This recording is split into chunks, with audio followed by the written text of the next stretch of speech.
Oke, terima kasih. Assalamualaikum warahmatullahi wabarakatuh.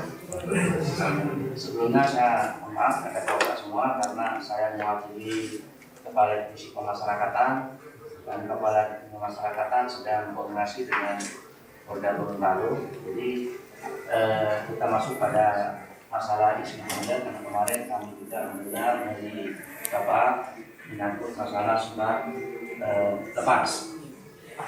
Jadi menyangkut masalah surat lepas dan karena itu masih statusnya narapidana, Bapak dibuatkan surat lepas karena akan menjadi statusnya bimbingan beliau. Jadi itu memang harus dibuatkan surat lepas. Berarti kaitannya dengan data makan. Nah, karena yang bersangkutan sudah dilepaskan dari lapas, otomatis dipindahkan bimbingannya ke lapas. Jadi setelah masuk ke bimbingan lapas, semuanya yang bertanggung jawab di dalam melakukan pembimbingan itu adalah lapas, bukan dari lapasnya. Jadi lapas yang melakukan pembimbingan sekaligus didampingi oleh jaksa untuk pengawasannya. Terkait dengan data ini, Bapak, yang dari lapas ini hanya metrik saja karena atas permintaan mungkin dari KPU. Jadi lapas bisa menjawab atau bisa membuat metrik seperti ini. Ini data yang sebenarnya. Jadi dia ekspirasinya tanggal 3 bulan 12 2014. Itu ekspirasi, Pak. Ya kan? Tetapi dari 2/3 menjadi masa pidana yang bersangkutan, tapi tidak pasti, Pak. 2/3 itu tidak harus mendapatkan pembebasan bersyarat, tergantung dari persyaratan yang diusulkan ke kantor wilayah. Kurang dari 2/3 itu tidak mungkin, lebih itu bisa mungkin, gitu, Pak. Nah, setelah dia mendapatkan pembebasan bersyarat, maka dia berkewajiban dari tanggal ekspirasi yang sebenarnya itu mendapatkan bimbingan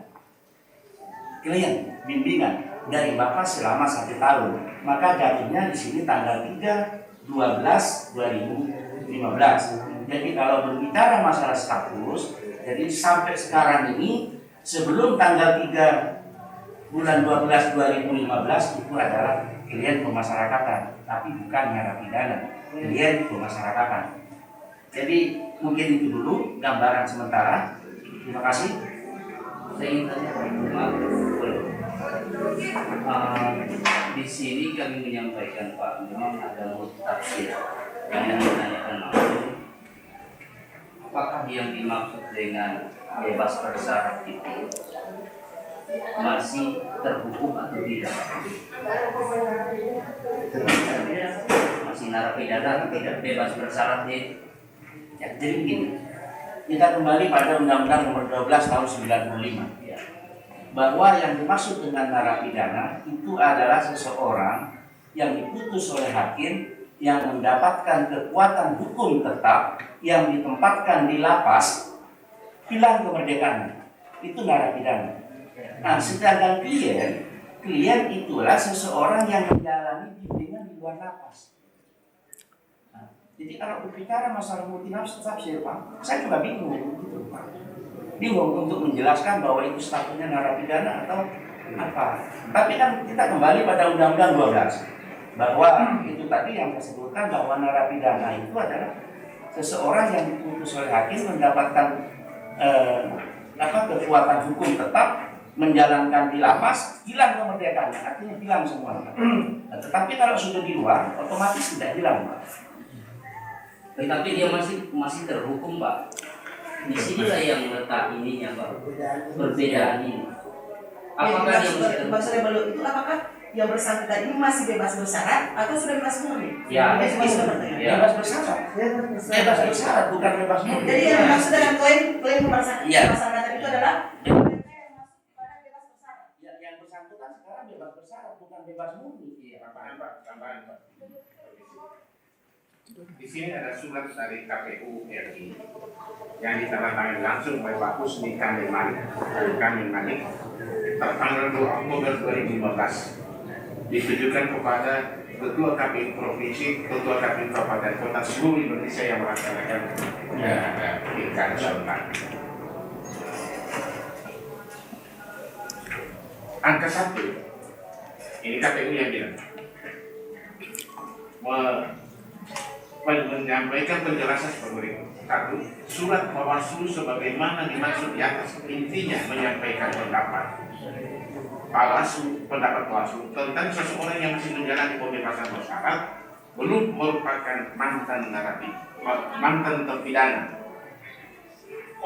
sebagaimana dimaksud pasal 40F angka 1 peraturan KPU nomor 12 tahun 2016, sehingga seseorang yang masih dalam masa pembebasan bersyarat tidak memenuhi persyaratan calon pada pemilihan gubernur, wakil gubernur, bupati dan wakil bupati, wali kota dan wakil kota. Berkenaan dengan hal tersebut, KPU provinsi dan KPU kabupaten kota agar memperdomani surat Bawaslu RI tersebut dan berkoordinasi dengan Bawaslu provinsi dan Bawaslu kabupaten kota. Yang kami sangat menyenangkan bagi kami selaku LO atau pemimpin dari pasangan Ajas dan pasangan Hak. Kenapa begini suratnya dari Bawaslu dan KPU begitu jelas bahwa seseorang yang masih berstatus bebas bersyarat sebagaimana surat-surat yang saya kasih sama Bapak itu tetap dipertahankan oleh saudara Bawaslu ini bahwa yang bersangkutan tidak cukup bukti dikategorikan sebagai orang yang tidak benar. Mohon maaf Pak Haji, Oh, iya. Bapak pertanyakan tentang kewenangan beliau. Tujuan kita datang ke sini memastikan beliau ini apakah bebas bersyarat atau bebas murni. Itu yang menjadi tujuan perjalanan kita ke sini. Jadi kalau untuk yang Bapak pertanyakan, bukan kewenangan beliau. Oke, silakan. Jadi begini Pak, itu yang dibacakan itu memang pure kewenangan dari KPU. Kita hanya memberikan data bahwa si Ismail Mele itu adalah posisinya seperti yang disampaikan oleh Pak Sinawat. Bebas bersyarat. Ya, memang masih bebas bersyarat Pak. Ya, tapi kalau terkait dengan yang dibacakan Bapak tadi kita tidak ada. Ya, betul Pak. Masih ada satu. Cuma harus Ketika sebelum tanggal 3 Desember 2015 yang bersangkutan melakukan tindak pidana lain yang sama, apakah dia langsung dihukum masuk sesuai bebas bersyarat 3 Desember nanti? Masuk Pak.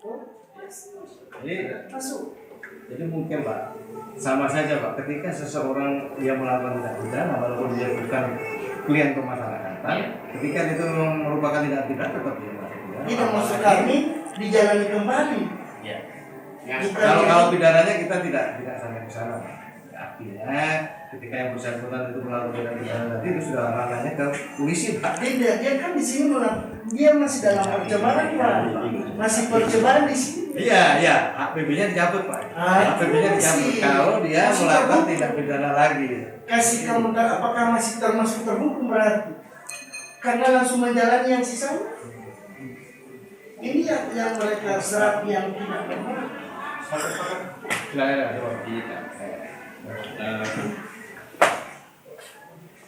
Saya ingin bertanya dua hal.